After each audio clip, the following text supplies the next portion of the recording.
Well, if we truly are,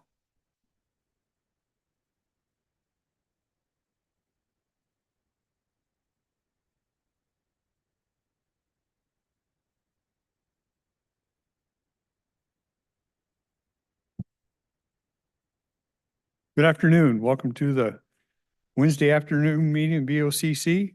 What we have to open with here is bid openings, so we'll let clerk of the board take care of that.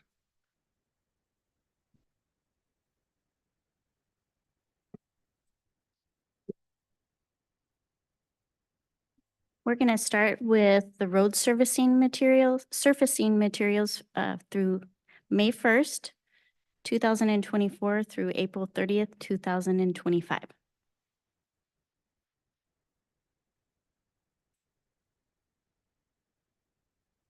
We have our first bid.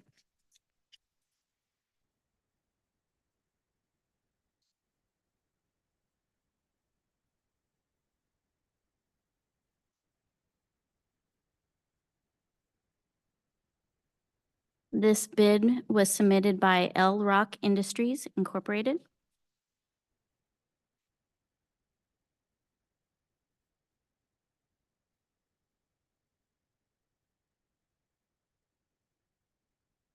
Looks like they have various prices for each item.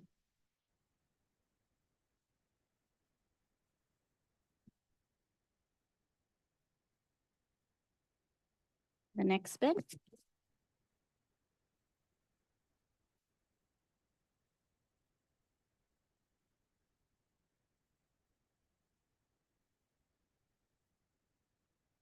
This bid was submitted by Gardner Rock Incorporated. And they have submitted prices for each item also.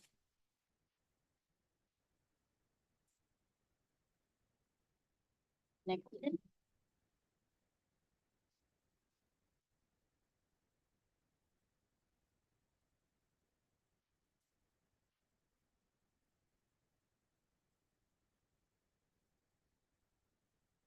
This bid was submitted by Kalama Quarry, Harold Sorensen Trekking, and they submitted prices for each item.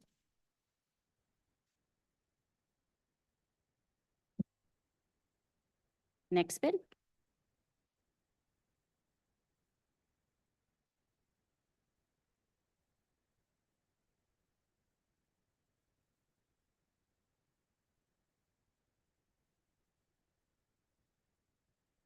This bid was submitted by JL Stordahl and Sons Incorporated.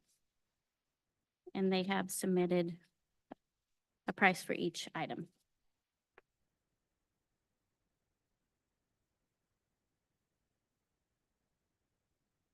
And I have one envelope here that does not have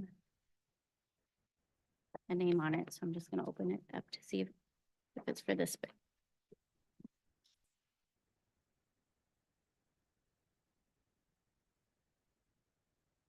And this one is for the aggregate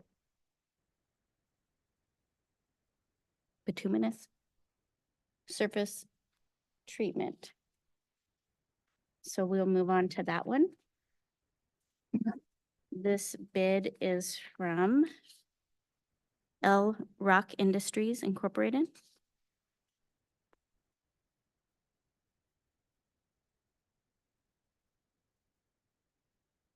The total cost for bid items is $319,132.39.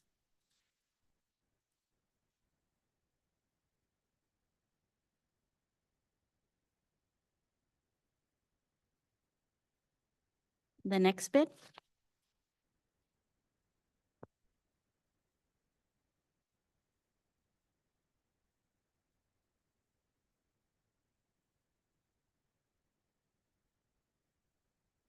This bid is from JL Stordahl and Sons.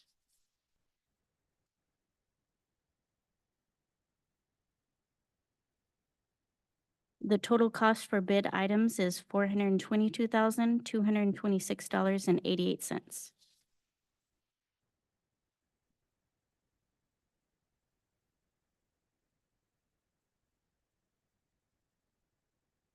and the last bid here.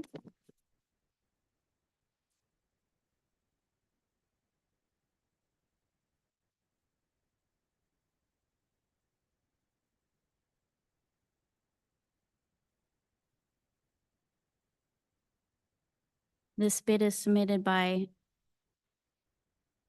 Good Crushing Inc.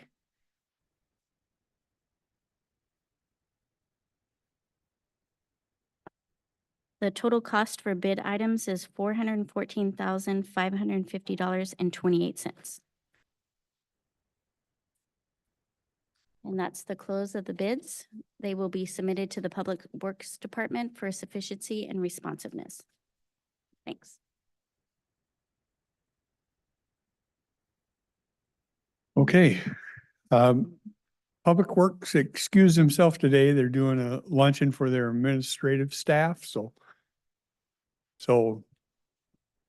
that will certainly give them a break to do that. So treasurer.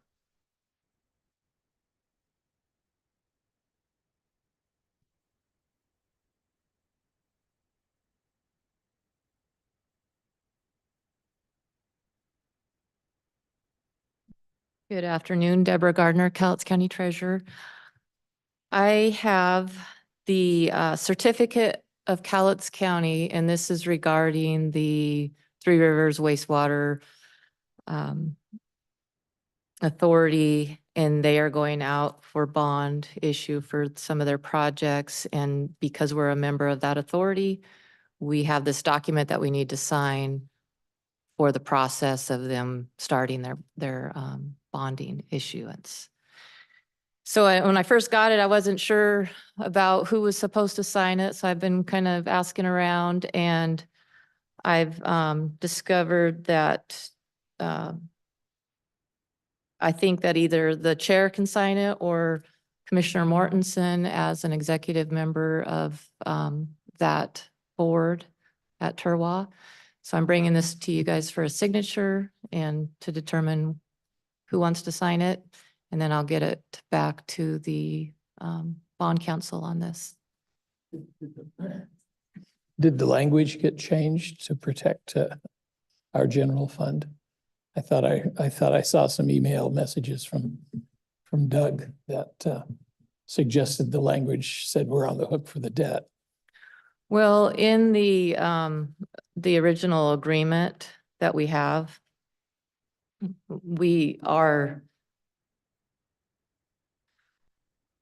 it does obligate us. It's for future obligations in the event that capital improvements are funded through bonds, the governing bodies of each member will be obligated to execute appropriate legal documents committing the members to its share of debt service until the bonds are satisfied. So if there is, some issues with Turwa paying the bonds, we would have some responsibility in our portion of the debt. And this is from the original agreement when this was put together.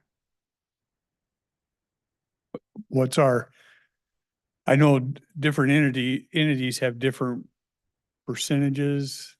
Yes. We at, Right now, Cowlitz County is at 3.31%. Longview's at 59.24, Kelso's at 29.73, and Beacon Hill Sewer is at 7.72. so can you infer if in a worst case scenario, they defaulted, the county's on hook for 3.31%. Yeah, okay. Yeah, this is, I don't know that we have any choice but to do this because we really have to provide a service. Yeah. 3.31%, I think, is for the most part driven by the leachate that the landfill provides. And that's why our percentage is so small compared to everything else. Yeah. The good news too, at least in my opinion, having observed that outfit, very competent. Yeah.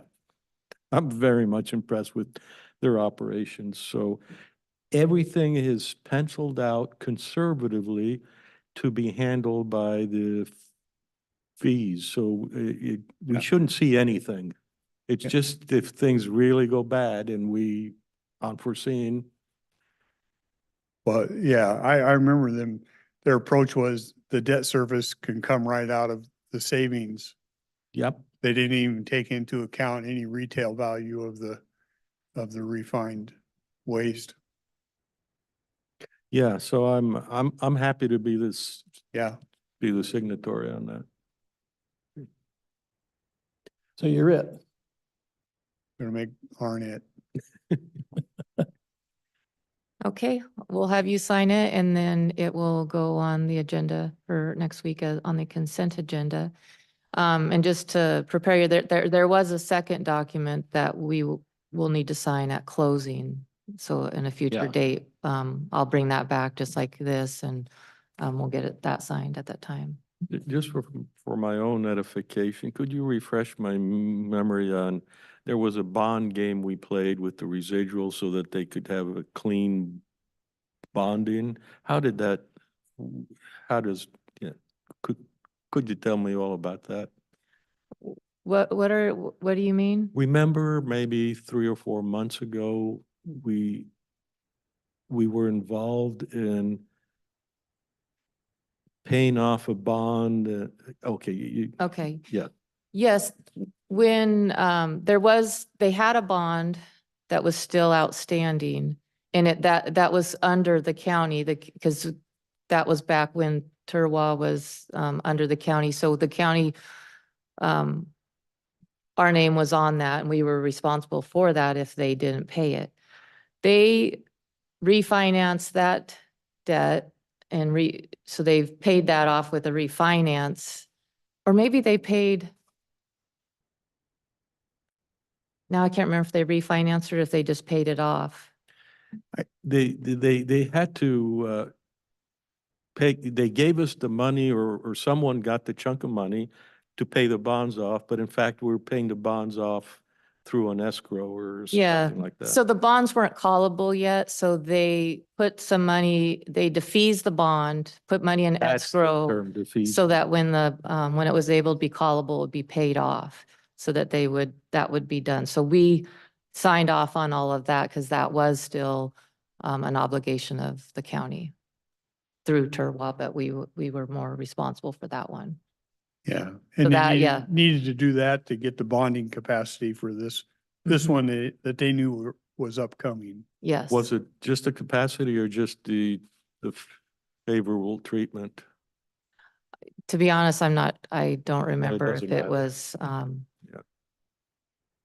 the exact reason, but Okay, thank you. you're welcome. But anyway, they're well run, and Oh, yeah. I think 3% exposure is more than reasonable. Okay, thank you.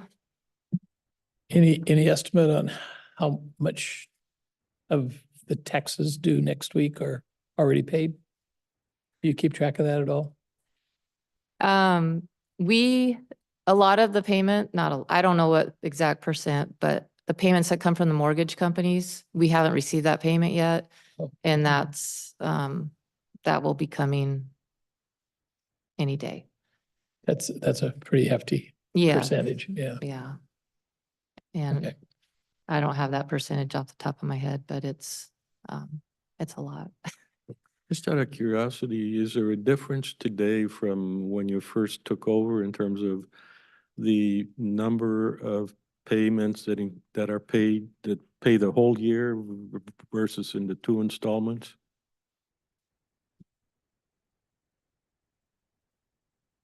I don't know. I haven't analyzed that to see how that's going since I've been treasurer. What makes that a semi-interesting question is how people are playing inflation. When inflation was 12%, not in recent times, of course, you'd always have to balance, do I keep the money in the bank and make 8% or do I pay the thing off and because later I can pay it off with cheaper dollars. I mean, 6 months was a difference. Yeah. Anyhow, just curious. Yeah, I'll look and, Oh, don't bother. I mean, unless you're curious too. yeah, I'll see if it's something I can easily run some reports and see what what it says. I'll let you know. All right, thank you. Thank you.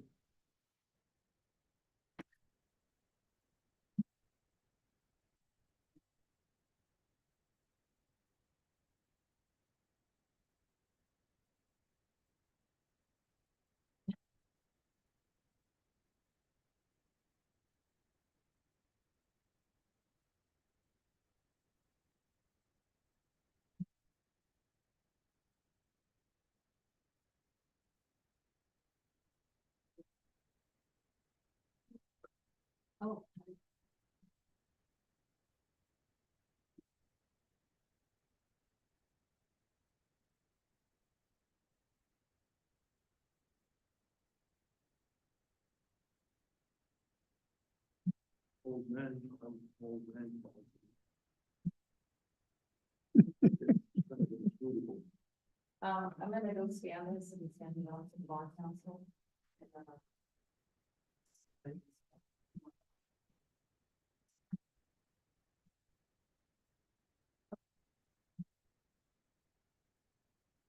We had a couple letters. Did you want to request for recommendations? Did you want to bring those up?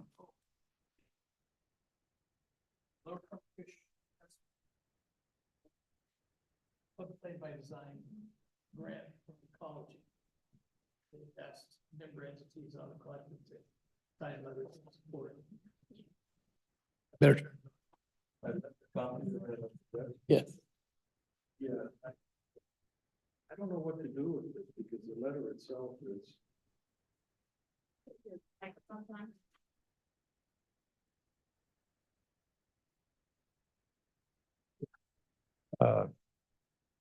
Let me use this. Let me use this one. There we go. I don't know quite what to do with the letter because it doesn't really tell me anything about the project, so I'd be signing something blind. And I was hoping, that's why I printed out the letter, that I'd see kind of an abstract of it, but it's not there. Can you find us an abstract for that? Hmm. So we have a deadline of the 1st, so we do have a few days to see what it I is. think, So the idea with floodplain by design is that they end up going through the design and getting that approved. And in the process, they've taken care of all of the SEPA requirements for multiple projects as they complete the full watershed program. As it is, each little segment that they do has to go through a full environmental review. And that, of course, adds lots of time and review. And so this is a way of doing the planning and getting it all reviewed appropriately, but doing it all at once. So Lower Columbia Fish Recovery is particularly focused on the south branch of the Toutle, the South Fork of the Toutle, which has no blockages. It's just been stripped clean with the sediment that continues to come down, right out to the confluence with the North Fork, which is where we've been on tour. yeah. And where it comes crashing together and again, creates quite a dynamic environment. So I suspect I could be pedantic here, so let me subordinate that to you. If you feel you've looked at it and you say, we really ought to sign it, I can go along with that. Yeah, I would urge the degree of support. We've been working with them for a long time and they never ask us for money. Well, But they at get it least from not They get directly. it from other grant Yeah. sources. So. And if you prefer, we can write up we can use our own verbiage too. Oh, Be one signature on it. no, I think this is, because it's gonna have everybody signing the same thing, so I think that would be all right. It's, floodplains by design, that's the name of The grant. the grant? Yeah, Is, it's strange, it's a strange name right off the Yeah. bat. when we took the last tour up there, the gentleman that was explaining a lot of that, is that who this That's is? Bryce, yes. Okay. Right. And he was talking about forming some channels, because he said they've come to learn that the fish they don't have to have the channel they were spawned in, but a channel to go up in. I mean, I'm assuming some of the things he was talking about that they're learning is what he might be talking about Mhm. over here. Yep, absolutely. I mean, and so right now they'll do a half a mile of a river bed. And he talked about needing to replace some of the, what he called the, Woody debris structures, right? yeah, he had, that have been in there. So those are the log jams that slow the flow of the river down, creating pools, but also dropping sediment. So the more you do that uphill, the less comes down to the lower valley. I came away fairly impressed with this guy for Good. that alone. I'd be comfortable doing that. I wish they would have included, A little more specific yeah, specificity. yeah. Yeah, I hope in your dealings with them, you can still encourage them to collect data with more, like, take a drone flight over that whole area every 7 days or something, a week. Because that's precious time that you can't get back and figure out what changed that amount of time. Yeah. And can you imagine if you had done all that and had the data and then Mount St. Helens blew, you would think, whoa, I was lucky I had all that data so I can look and see what could be done. And then the other thing in the overall picture of things, it's really hard for me to assess cost value. We might spend multiple millions here to feed the sea lions along the Columbia. And I'm like, I don't know. Yeah. I don't need to feed the sea lions, but, We can treat the sea lions, but they might not be the method that the yeah. orcas can appreciate. Yeah, I'd like to see him take advantage of the drone stuff too. And I also remember he was pointing out some pink stakes out there. I think they were monitoring sections of the deal where they had pockets and seeing Yeah. how the sediment flowed through that. Yep.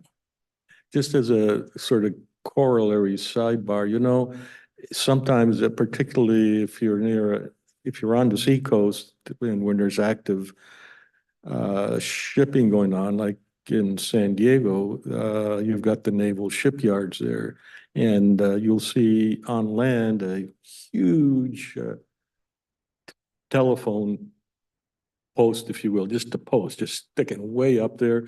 And then they'll have another one maybe a mile away along the coast. And that's a measured distance, and the ships do use it for calibration. Not unlike what they're doing there, but it's so easy to put in a few more markers. I'm just surprised. I mean, the payoff is significantly stronger. Anyway, I think we're comfortable Good. Okay. with this. The other one we got was from Jennifer Keene. Was that the railroad, a railroad grant? It's they're submitting a request to the U.S. Department of Transportation's MARAD, whatever that acronym stands for. We could make one up. For the Port Infrastructure Development Program under the Small Ports and Plannings. Their grant ask, it looks like 350 to $500,000 to $500,000 to address overpass, road and rail.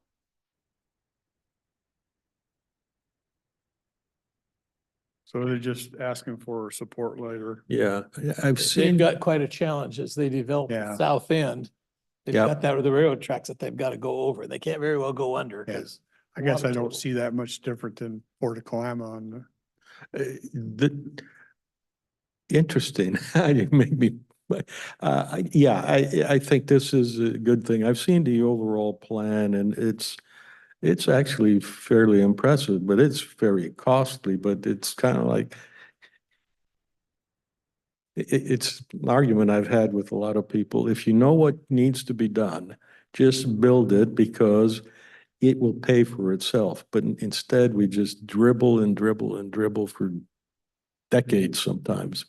It just doesn't make sense to me. But so another thing favor here is our Patrick Harbison will probably have a lot to do with this. Oh, yeah, because he's Because- changing jobs. Yeah, exactly. Sad for us, happy for them. Yeah. Happy for the county overall. That's a hot spot down there.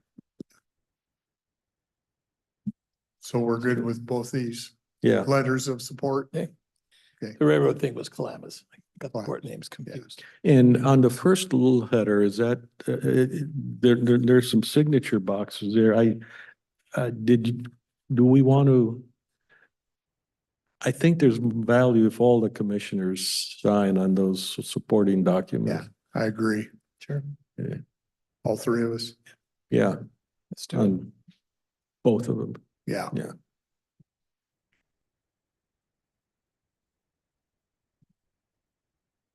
Anything else? I know Commissioner Morton had a chance to see my email on suggesting that we appoint Savannah, the planning commission. I don't know if Commissioner Weber's had a chance to. I did. See that? Got a chance to look at it. And I was confused. Is that the seventh person that you're? That's the seventh. Because we had talked about somebody from the planning department and didn't Doug kind of put the cold water on that idea? Yeah, that's what Doug essentially said. Don't go there. Yeah, But this is from somebody from another department. yeah.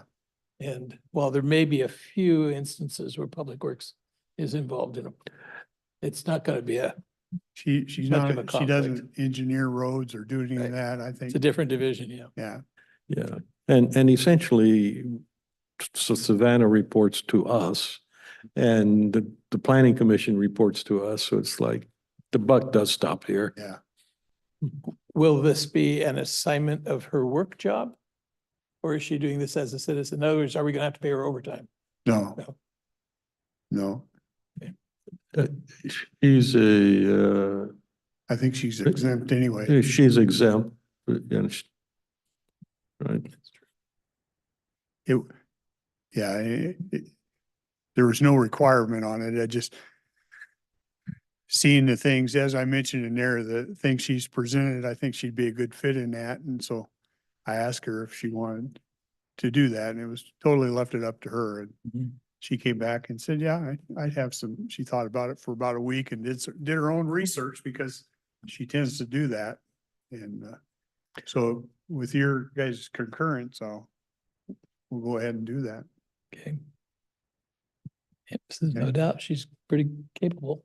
yeah. So Also, and it has nothing to do with the commission, but I think when we have employees we think have abilities, it's almost incumbent upon us to give them some experiences in areas they may not be familiar with for later down the road.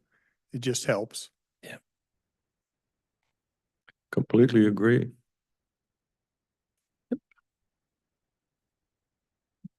Okay.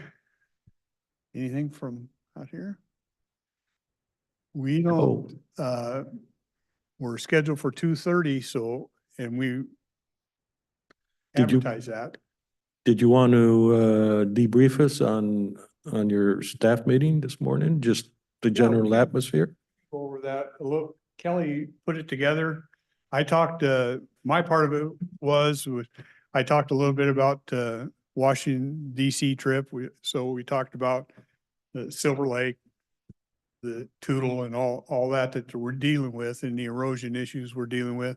Talked about the Hall of Justice, talked about the bridge.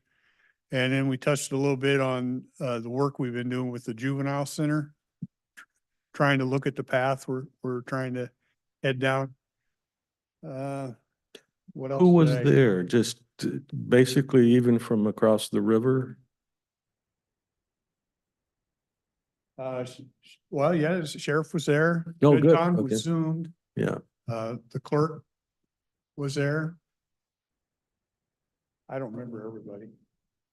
Molly Martin was there from District Court. Good. Okay. So there was good Judge Harmon representation. was there. Yeah, we introduced Travis to everybody.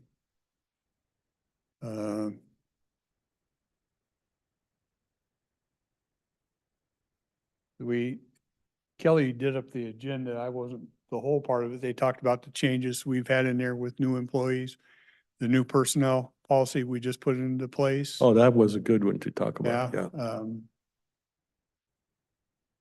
Savannah, they kind of touched on, and this was before my time, the lean program. They'd like to see that get going again. Are you familiar? The lean program? Yeah, the Kaizen or lean. Yeah, it's I wouldn't say anything, but when I first came on board, well, I'll say something, obviously. Yeah, when I first came on board, we had what was his name? Dennis Luthi? Dr. Luth. The strategic plan guy. Yeah, and he was just bleeding us. I think we paid him back in those dollars, 240,000 in total, and I don't think we could ever put a finger on what we got out of it. But the lean programs were fairly active in those days. And I don't think he was the inspiration on that, but that came from staff-driven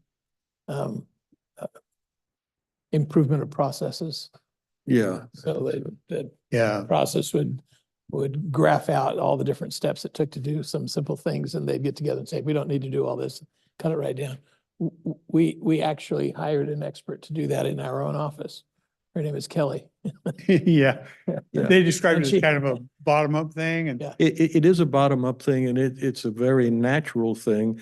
And if you noted hesitancy on my part, it's just because I think, why do you need a special name for something you should be doing and should have always been doing your entire life, is saying, I cut the lawn, you plant flowers, am I going to cut the lawn on top of your flowers kind of thing?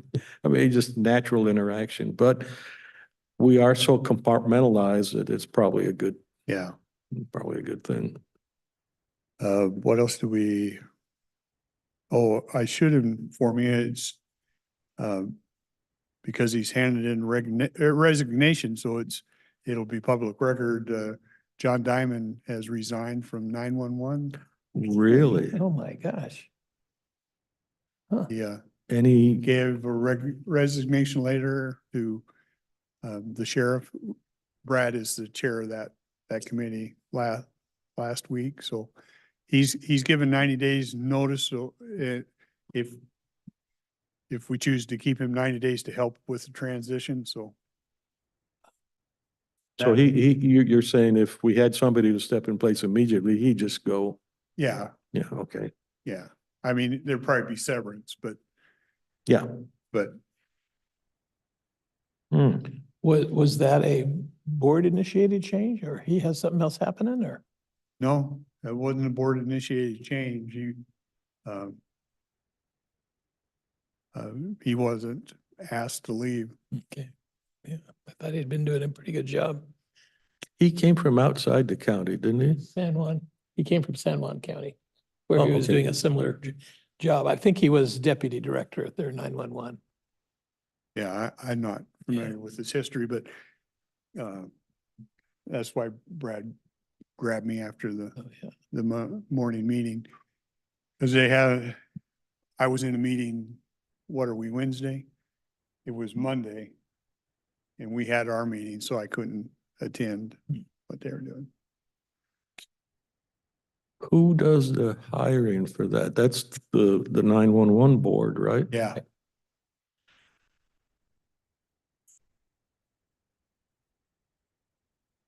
That appears to be a hard job to fill. I guess. Yeah. that's what I know about that right now is gets further down the process and they start putting out how they want to handle it, either with an interim or they just start looking or however they want to do it. Hmm. He was there for a year and a half, maybe? Around about 2 years, I think.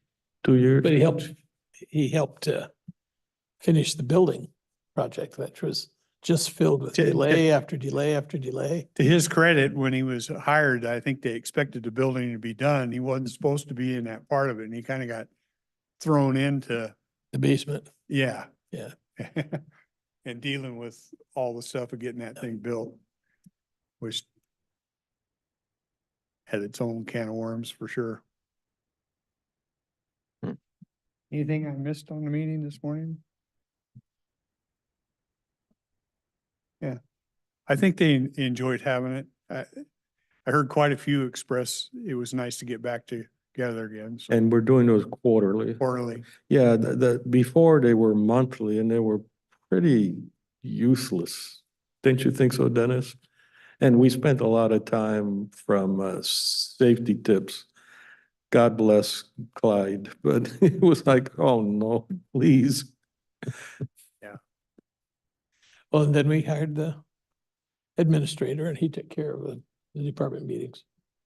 I beg your pardon? When we hired Axel Swanson, then one of the things was he was doing the staff meetings and we got out of the habit of meeting regularly with staff. Yeah, we did pass the buck. Sort of like I did last night with the chairman. Yeah. Well, I told him, I we- told John. Yeah. Do you know what we're talking about there, Dennis? I- There was a repartee at the central committee meeting. Oh, And then I said something like, well, he was at the other side of the room, I was opposite, and I said, well, actually praise goes here, complaints go there. Yeah. And of course, he liked it because he's well practiced at handling complaints now. He especially enjoys the collection of hand gestures he gets. Yeah, that come my way, expressing how important I am. Yes. Well, I won't start Kathy early because we announced it at 2:30 and there just actually may be somebody that wants to see it at 2:30, so we'll just probably recess till 2:30. Okay?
lose Commissioner Weber. He had another appointment that we knew about, so you're with us, and today we got going over lodging, sales tax, and reserve, and we have Kathy here to do that, so I'll turn it over.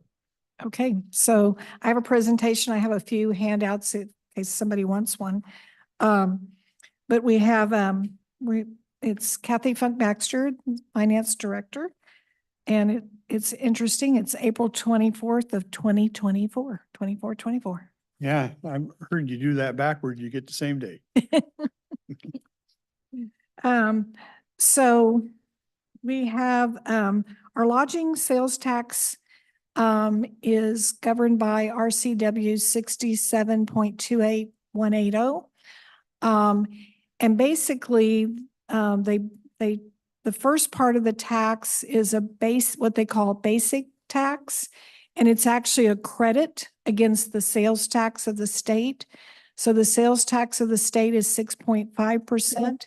So as a patron, they don't pay any more on sales tax than they normally would for this basic tax. But we receive the proceeds from that credit, and so do the cities. So a county has the authority to levy these lodging taxes for hotel motel taxes. And basically it's on accommodations that are for 30 days or less. So they now are calling it they've labeled it as transient rental, but it's on furnishings at what you traditionally believe is hotels, motels, short-term rentals, and bed and breakfast, as well as RV parks and any other housing and lodging accommodations that are less than 30 days. But So- this is a rebate back from the state. It's not Yes, something we've added to people in this county. right. Yeah. It's a How much rebate. is the rebate? It's 2%. 2% of the 6.5% state tax Oh, comes back okay. to the jurisdictions. And they call that the basic lodging tax. And I'll explain why, because they have an additional lodging tax. So the 2%, next slide, 2% is basically, like I said, a credit against the state sales tax.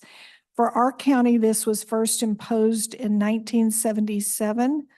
And the county receives 2%, but we only receive the 2% on the unincorporated areas, or while the cities receive their respective 2% portion.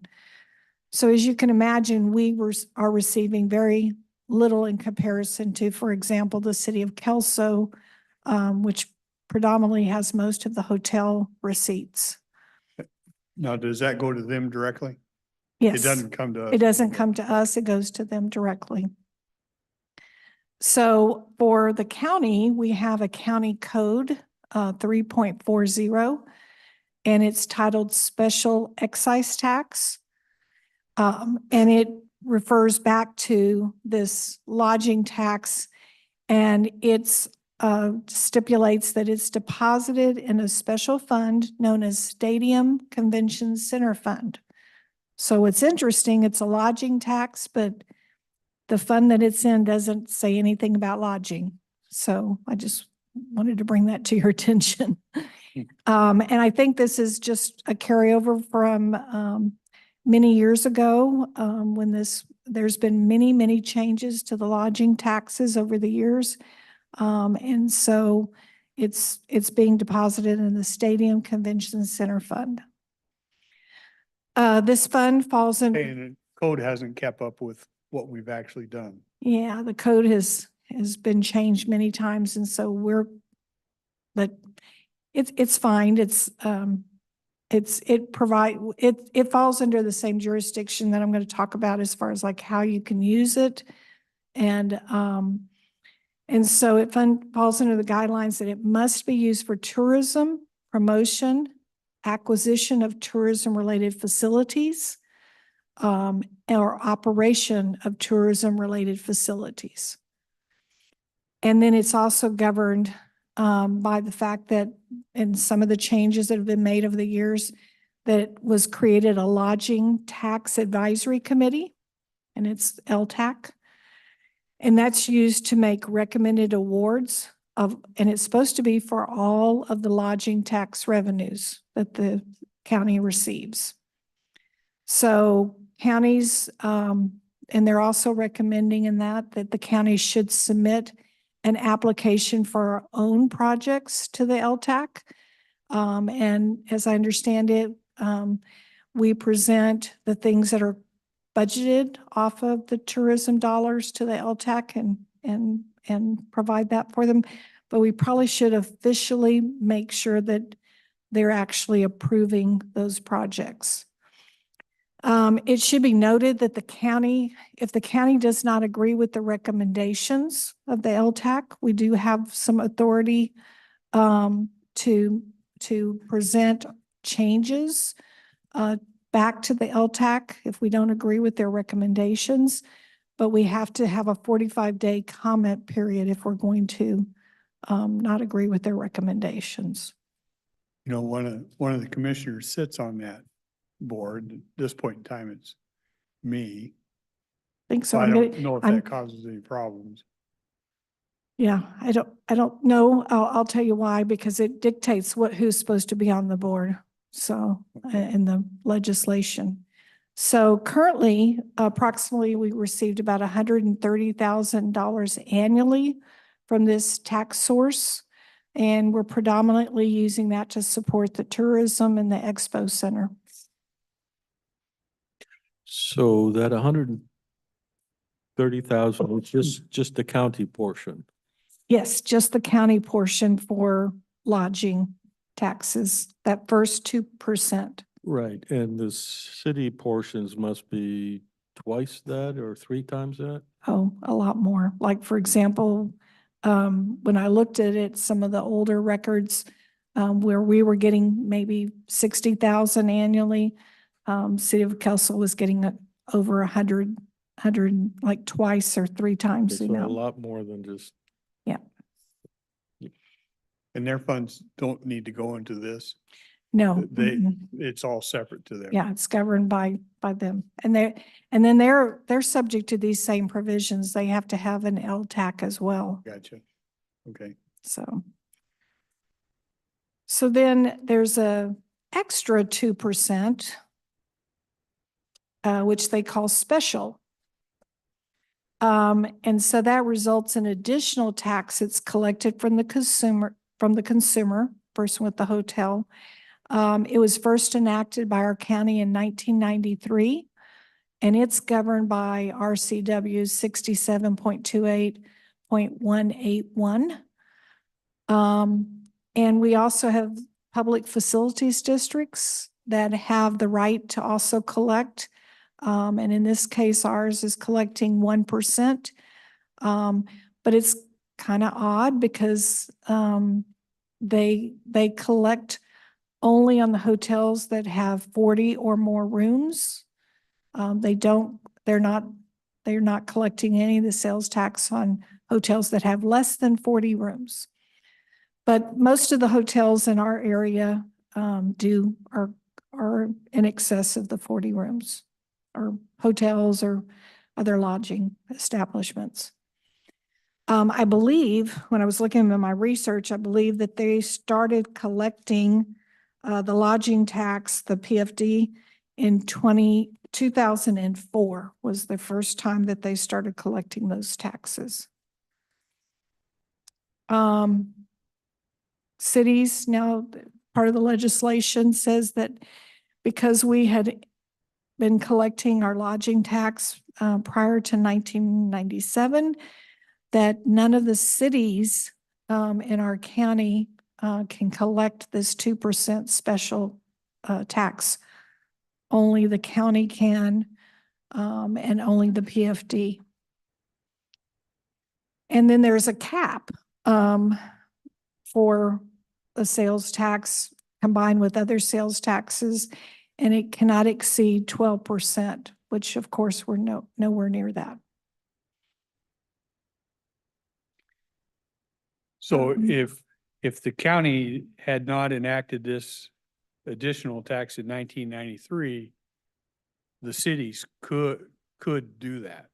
I don't know. I don't think so. I think because of the fact that we had enacted the original lodging tax, the first 2%, Oh, they can't. So it's written and it's it's footnoted in all of the tax charts. so you're going back to like 1977. Yeah, so. Okay. So anyway, But there has been a big bone of contention. Yeah. You'll address that? so this, because the cities can't collect this additional 2% special tax, which is for tourism, you know, they don't have those revenue sources coming to them, but they also have the ability to apply to the LTAC for grants through this program. So, Yeah. Well, I think we're kind of thinking the same. Why would we collect it when we're going to collect less than if the cities collect it? no, That's where the on concentration. on this one, we actually are, on this 2%, we get all of the Oh, tax for all of the lodging establishments, regardless of what city they're in. And that's where the That's where the contention contention. comes in. But it all comes centrally to the county, and then through the LTAC, anyone who is promoting tourism or has a tourism activity can apply for grants through our funding. I think Cowlitz County is the only county that has that. Yeah, we are unique. We're, like I said, we're footnoted in all the charts, pretty Oh, really? much. Yeah. And the contention has been municipalities have gone to the legislature and asked for what you thought, that why don't they collect the 2%? And the 2% was tied into Hofstad Bluffs at one point for maintenance. And because Hofstad Bluffs is gone, that's the argument that they use. It's kind of interesting because when you pool that 2%, you can actually do projects of interest to places that don't have a lot of hotel revenue. Right. And so City of Kalama, for example, was really happy doing it the old way because they might collect this much in their local tax, but by the time they went to LTAC and they got a program approved, maybe they get that much more. Until McMinimans came in, and then they said, no, we really want the 2% for McMinimans. Yeah, yeah, I can understand, yeah. Yeah. But this can affect like even outlying areas like Cougar? Any place in Cowlitz County? Yeah, any place. in Yes, Cowlitz. I mean, any place within our county places would have the ability if they were to structured apply right. for one of the grants. Mhm. So, we have a county code that also relates to this tax. It's County Code 3.42, and it refers to it as the lodging excise tax. But what's interesting is it has a distinction of where the funds are placed. So half of the funds, 50% of the funds, are deposited into a special fund known as Tourist Fund Facilities Development and Marketing Fund. The other half is put into an account, a fund called Cumulative Reserve Fund. So there's a history on that, and as Arn brought up, the cumulative reserve was actually established in 1981 by the county when we had a windfall of profits from a timber harvest at Mount St. Helens. And until 1994, the fund was used substantially for Mount St. Helens related projects. And then cash transfers were made to various funds periodically as approved by the Board of Commissioners. And in 1994, the Board of Commissioners made the decision that the fund balance, to reduce the fund balance to just $1 million, And the sum of a little over $5 million was transferred to the General Governmental Projects Fund for capital projects. So interest earnings and the cash balance were also transferred semi-annually to the General Governmental Capital Projects Fund. And then in 1997, a decision was made that the remaining fund balance was transferred in total to the General Governmental Capital Projects Fund. Somewhere along the line, this 1/2 of the lodging tax, the special excise tax, started going into the cumulative reserve fund. And it was primarily used as subsidies for special events, subsidies for the Silver Lake Gift Shop, contributions to a program called the Big Idea Fund, which is no longer around, and then operating subsidies for the Hofstadt Bluffs Visitor Center, which continue to grow as more and more repairs and things need to be done on that facility. But that facility was sold. And so, but the funds have still continued to go into this cumulative reserve fund. So then I did a little research on the cumulative reserve fund, and the policy creating, like I said, creating the fund has been amended a little bit over the years, but it refers to the cumulative reserve fund with no reference whatsoever to the lodging tax. It refers to it as a fund for emergencies, purchases of supplies, materials, equipment, construction, repairs, improvements that are of any public work or public building. And that flies in the face of the rules governing this lodging tax, because it can only be used for tourism. So I'm making a recommendation that we update our code, the code 3.42, and no longer deposit that 50% to the cumulative reserve fund, and basically deposit 100% of the fund into the tourism account, because right now I'm actually doing a transfer every year from the cumulative fund over to the tourism fund anyway. And so it seems very inefficient, and it also does not coincide with the county policy. So that's one of my recommendations as part of doing this research. Yeah, I think that's a good recommendation.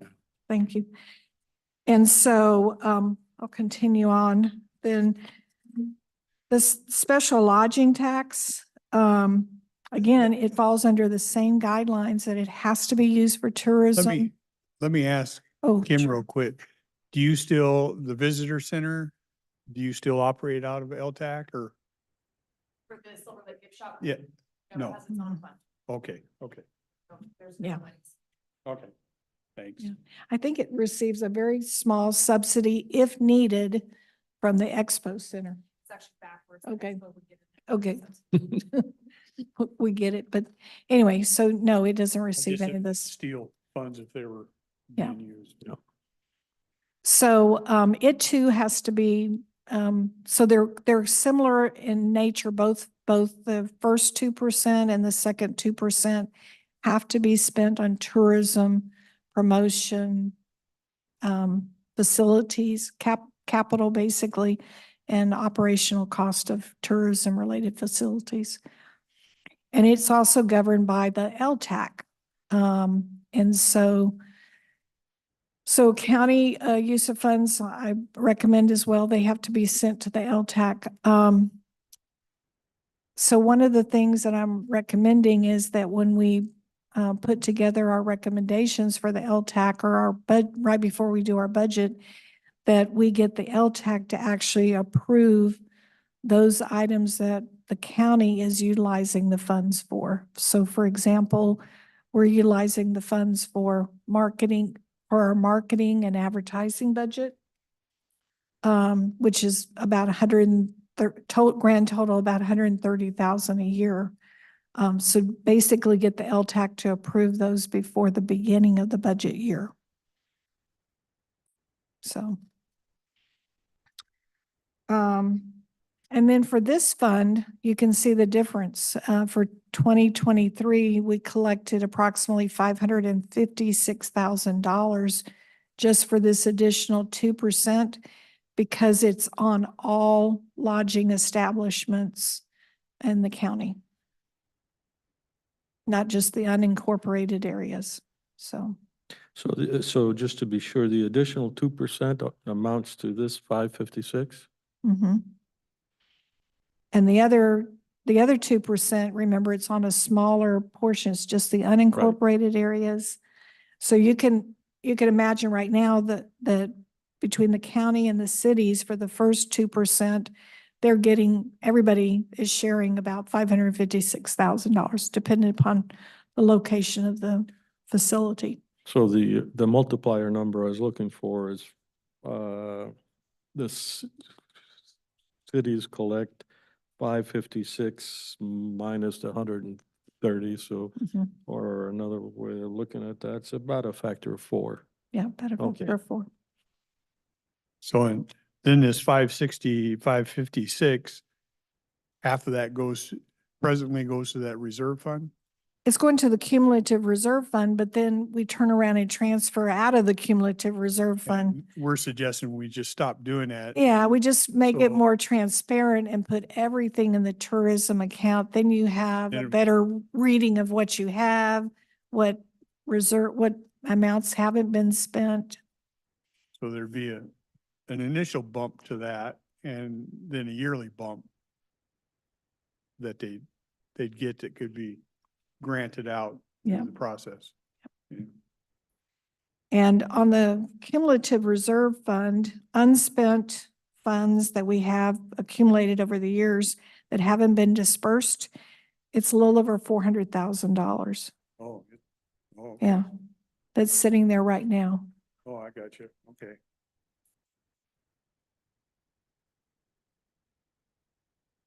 Yep. I got you. So Oh, half of that 550. Yeah, so hold on. I was looking at the wrong piece of paper. So on the cumulative reserve fund, we have $800,000 sitting there not being dispersed As of the moment. as of the moment. And then on the stadium, which is that first 2%, that's the way they refer to it, the first 2% that's on that little small piece. We haven't spent very much of it either in the past. That's where we have $430,000 of cash sitting there as well. So in the future, if we make this change, then that 800,000 will get transferred over to The tourism, the tourism that will be subject to grants and yes, stuff. And I almost yes. wonder if that's enough money, if there's a one project type thing that should be looked at. I don't know the answer to that. I just kind of throwing I don't that either. I mean, out. I You guess have your, maybe LTAC. yeah, you have the project that the PFD's doing, the, projects to Yeah. anything related to the convention center, as far as capital would be eligible. It's just my cautious side. I don't want to begrudge the cities having Yeah. funds to do their things, but then I don't want a whole bunch of little things in there because we got it. We got this great flyer that's going to bring in 20,000 people. We need some money. Yeah, okay. So then the next slide, I wanted to show you a trend, just so you could see the collections over the last 10 years. And I combined the two funds, the cumulative reserve, the amount that's being contributed to the cumulative reserve and the amount that was being contributed to the tourism fund. Because it's the same revenue stream. And so you can see in 2013, we went from collecting about $300,000 to 2023, $556,000 for that tax. And then for the stadium convention, which is that smaller piece, that it's grown. It went from about 42,000, or I'm sorry, my eyes are bad. It's 48,000 to 130,000 in 2023.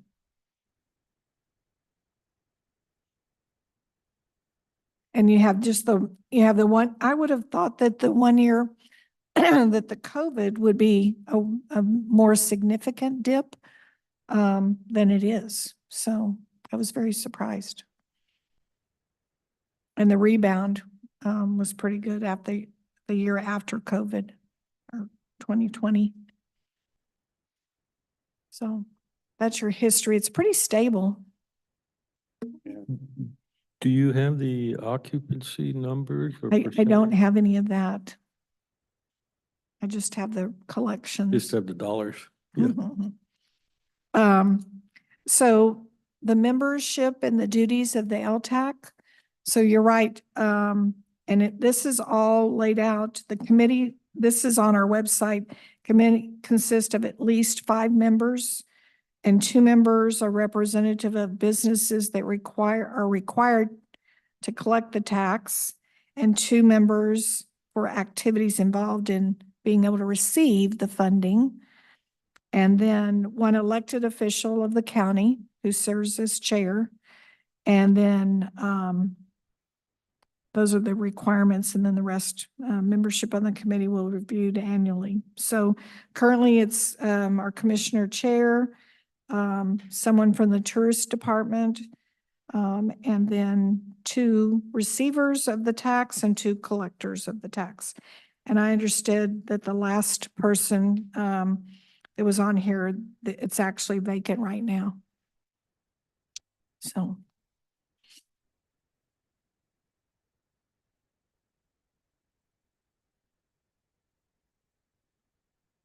I'm only smiling because if there's any simplicity, we eschew it. Let's make things a little more complicated for us, please. Oh, no, we got to have more steps than this. That's right.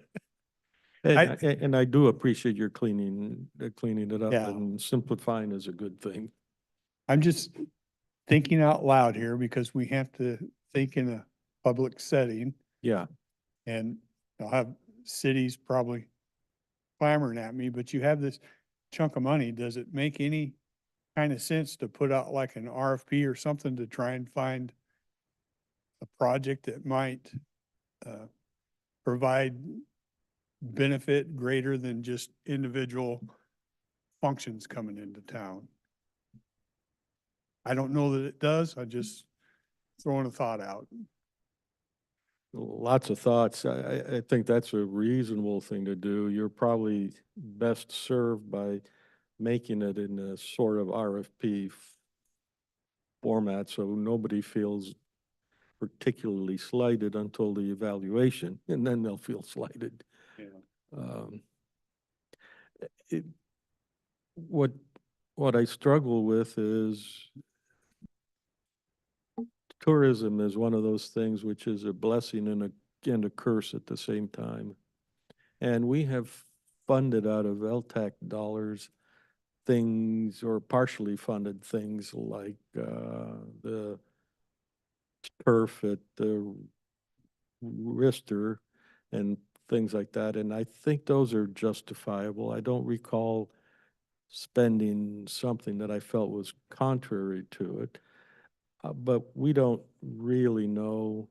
I mean, I haven't seen any numbers that say, because you've spent as a county overall $500,000 on the turf at Rister Field, we actually increased tourism, or we can trace lodging nights to that. Well, they're on the next slide, they are required, if they receive the funding, they're required to, because of an annual reporting requirement that was put in place, they're actually required to tell us or at least estimate the number of attendees. And the purpose is to increase overnight accommodations. And so they're required to try to estimate or tell how many patrons of their event or activity traveled more than 50 miles away, had an overnight stay, things like that. So they're required to fill out some information about their event.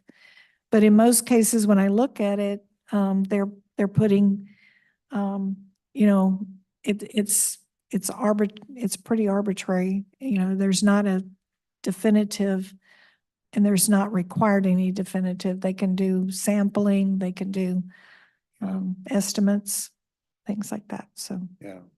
I think the event center is probably the best entity that has collected that kind of information. Isn't that right, Kim? Yeah. Yeah, your lodging facilities would be the.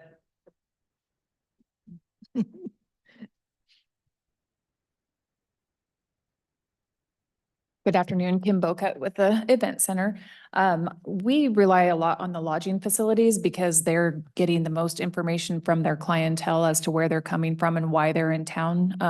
When you check into a hotel, typically somebody will ask you, oh, what brings you to the area? Or they have a room block saying, I'm with the, you know, Jones event at the event center. So they've got a room block. So we rely a lot on the hotels. And there's also some reporting that comes from the state too, as to, spending in our county that's, Now that goes to you? that comes to the tourism department. Yeah, outside the event center. The event center itself, we do a little bit of tracking with our clients. We try to, you know, but they're also relying on hotels as well and their attendee information that they're able to or not able to gather. Yeah. And it's sometimes hard to know if you put a facility at the southern edge of the county, right? So right next to Vancouver, do we count the people from Vancouver that come into the county? Yeah. And how important is that? I don't know. Yeah.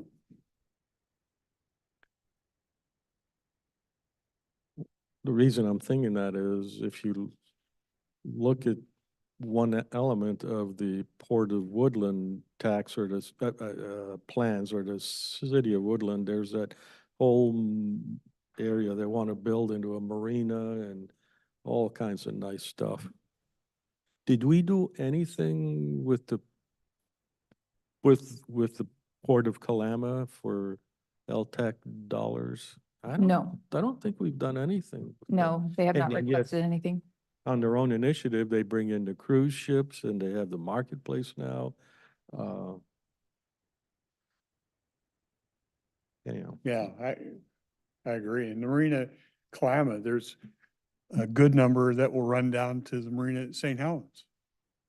yeah, I mean, there's a lot of crossing over and bringing people in. Well, that marina in Kalama, I mean, the new cruise terminal is, I just got our May schedule and almost every day in May, we have tour groups coming up to Mount St. Helens from that terminal. That- So That just is kind of what spurs, is there something we can look at as a whole that really benefits pretty much the whole county? I don't know what it would be. I don't. the only thing that comes to mind of everything I know is actually something aquatic, and it's the Yeah. Port of Woodland Yeah. plans on that. and the LTAC, just to back up a little bit, the LTAC 2 years ago recognized that we did have more money coming in with Hofstad being sold and the big idea board going away. And so they did create the large grant Yeah. opportunity. The largest amount that we have granted so far was just in this last round, that the contracts just went out, and that was for Castle Rock for their North County facility that they're finishing. And I think that was about $80,000 that that the LTAC is granting them. But that's the largest to date that I've seen so far with that program. But that program is designed for large we did put a cap on it. And so with the excess, we could put a larger cap on that, but that was why that grant program was designed, was for facilities to be potentially built or Yeah. improved. So that's true. So that might work just fine in that area. Because it is designed for facilities and type things. Right. Mhm. Yes, we have the This large grant and located this. where? In North County, it's the area behind the high school. They've developed ball fields and now they develop Yeah. a house that you. It's like an event center, I don't small event wanna center. call it a house, but yeah, it's an event center. You can do weddings, you can do all reunions, whatever in there. Yeah, the thing about that,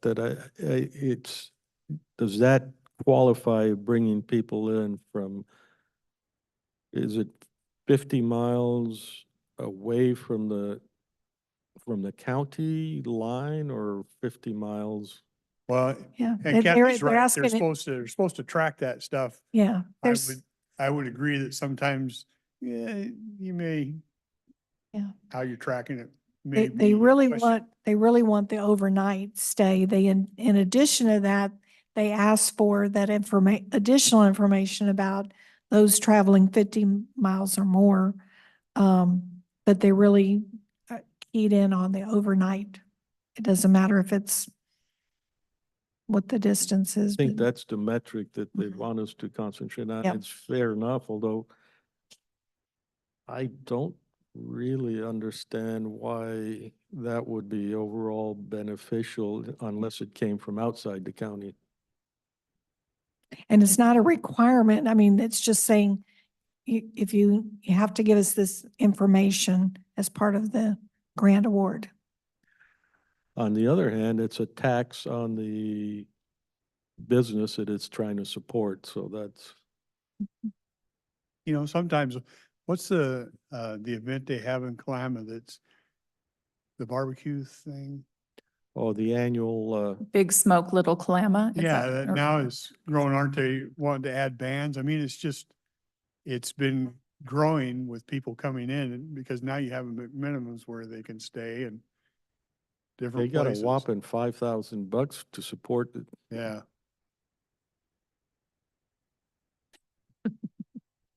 Yeah. The nice thing about the kind of money here, at least seems like, eh, thinking on a large scale is a good thing. So I don't know what the future of the little smoke or whatever it is. That's pretty limited, I would think. Yeah.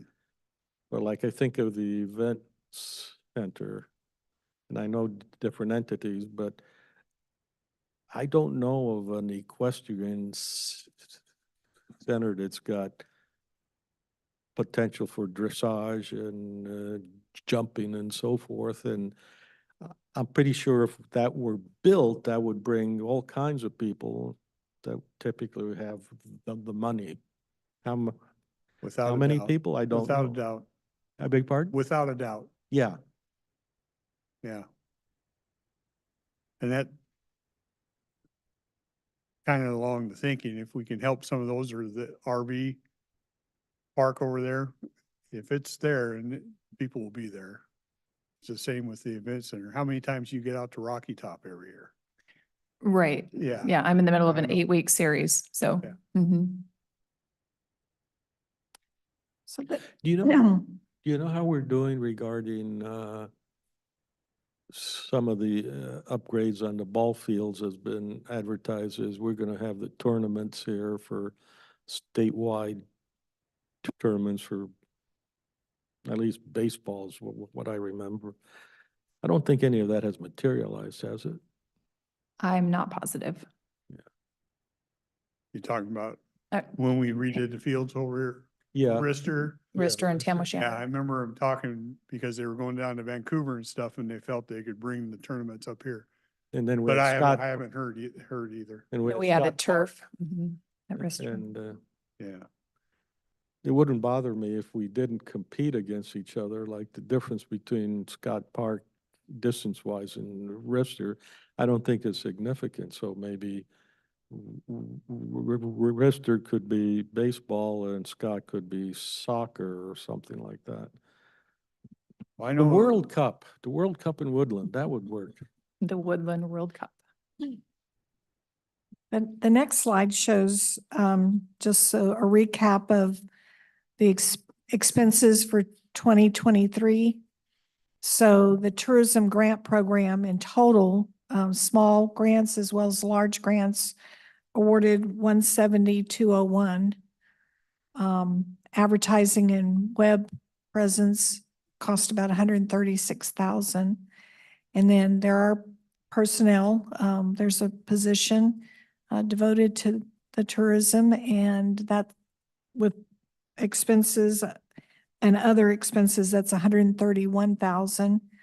We also do contribute to 3 chamber visitor centers, which is Woodland, Castle Rock, and then the Kelso Longview, and for a total of $50,000. And then a transfer is made to the Expo Center for predominantly for repairs and maintenance, $45,000. So we expended last year $533,000, which is what we're reporting in that LTAC annual report. And they ask us to do every single activity individually in that report. And so that's where I have to put in whatever those entities said as far as the number of visitors, overnight stays, things like that. So all of that's being collected. How often does LTAC meet? It's noted in their page on the website as needed. We've tried to get them to meet quarterly. So that's. Yeah. Yeah. I've met with them twice, both during small grant and then large grant. Mhm. Our next meeting should be, I believe, in June, Yeah. if I remember right. But we're trying, it used to be, there was not a real set time. And then last year I asked after COVID and I just said, we're getting a lot of requests and a lot of different things. So we need to meet at least quarterly. So, and I think that's helpful for the members of the board as well, to set those meetings in their calendar a little bit ahead of time and plan to be there. Everybody's busy, but Yeah. it's important. I'll tell the story. The first time I got on there, her name is, who's the Laluska gal? Mariah. Mariah is on there, and I was telling her, I had an uncle lived in Longview, a fellow by the name of Johnny Donovan, that was really big with the Luskas. And she goes, "Oh, you know Johnny?" I said, "Yeah, he was an uncle of mine. He wasn't Indian, but Johnny was big in the culture, and he knew the chief, and he actually got to sit and play with him, which was very rare." Mm-hmm. And so I said, I can remember going up there, him taking us up there, and we're small, and you go into their lodge and they put on a deal. And I said, you had this one where a guy would dance around and he would come and take bad children, and he had this mask, and then when he'd come around, he'd flip this thing over, and it was just this scary mask. And I said, I can still remember where I was sitting when he scared the hell out of me. She goes, that was my dad. I said, well, you tell him I still got scars. So if I look at the numbers and what we spent in 23 is about what we collected in 23? It's close. We collect about 550 and we spent 533, but then we also collected the other. 100. And so you can see we're not expending all of the funds. And I think part of it is, like Kim said, we were putting half in that cumulative reserve fund. So it's in these 2 different funds. It's hard to even manage that way. So. When I think of the private world in research and development, you'll get a company like IBM who has so much invested in the past that they don't invest in the future. So that's why they lost the PC business, how they lost to Microsoft, is they couldn't take a little bit of their profit and invest it there. I'm wondering if we should have the notion that we want to take some percentage per year that we add to a pot that we would use for a big project, and the rest of it spent, and the big project we would spend when we saw something of value come in. So I'm just thinking 10% sounds like a reserve number for the big project. So each year, you know that you're going to add to that. I also would go back to what I kind of think we've agreed on, which is if there is something constructive we can do with it, we should do it. We should spend this money. It's only aging in the accounts. Although because of Deborah's skill, she's getting 4.5% on it, 5.04. 5.04. Yeah. I'm dyslexic. Yeah, I don't disagree with that. If future commissioners would realize that what that was for, and we've done it with the rural tax, right? You've seen a big Oh, yeah. project and done it, and then you pay yourself back every year. I don't know that you do that this way, but when you had something that come along, you say, wow, we don't get this opportunity very often. It'd be nice to be able to do that. Yeah. If you could assure it wasn't stolen for something else. Well, that's the magic of this very It's restricted. very funds. restricted. Yeah. And it's, Otherwise, yes. and because it's the LTAC and it's supposed to be local and it's supposed to be, the emphasis is spend locally on projects. So Yeah. you have the input of your advisory group. One thing that seems odd to me is 50,000 combined doesn't seem like a lot of money for the visitor centers. Yeah, it's 15,000 for Woodland, 15,000 for Castle Rock, and then 20,000 for Longview Kelso. Yeah, the Longview Kelso Visitor Center is actually, I don't know if I've been to the Castle Rock one, but the Longview Kelso is a nice one. The one in Woodland is like, Castle Rock just built a new one. It's off the exit where the park and ride is, no. and it's very nice. Woodlands is an old trailer that Mhm. the gal was telling me she had a high heel and went through the floor. It's really bad. So, Well, clearly you must have a sign out there that says no high heels yeah, allowed. I think so. There's warning signs now. Are there? I don't know. Probably a high heel with a slash through it.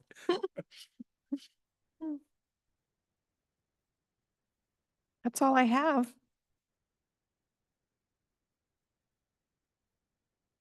Sounds to me like the LTAC should chime in on. That's what I was just thinking. And next time we get together, maybe we should just talk some of this over, do it other than a grant meeting, so we can just talk some of that over, because I think we both agree with the changing of the code, but the thoughts on if we should still set aside for some large project or do something, I think that we should still have some communication, some thought process on that. Yes, and the last meeting they did ask, they were asking some financial questions that we didn't have answers to. So I think giving them the full financial picture and being able to meet and talk about that in a little bit better format when we aren't evaluating grants. We should have had them in here today. Yeah. But I think having an in-person meeting, I think we've been doing it on Zoom to accommodate schedules, but Kathy, I might in need to person and beg you to, Oh, sure. join. Sure. To join. doesn't need, it can be a shorter version or whatever, just give an understanding of it. Yeah, Sure. good. Well done. Okay. Thank you. You're welcome.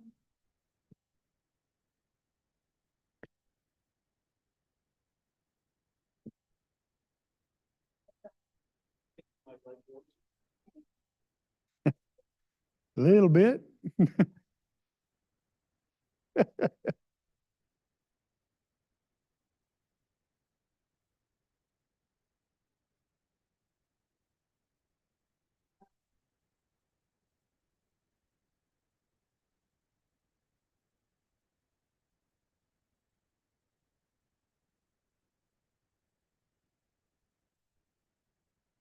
There's and I don't remember her name, but there is a lady, Castle Rock Toodle, that will take you out for trail rides. Yeah. Yeah.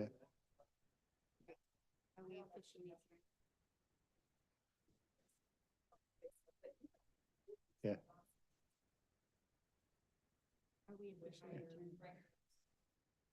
Do we have any, I better check for public comments before we end this thing. You don't see any? Okay, we're adjourned.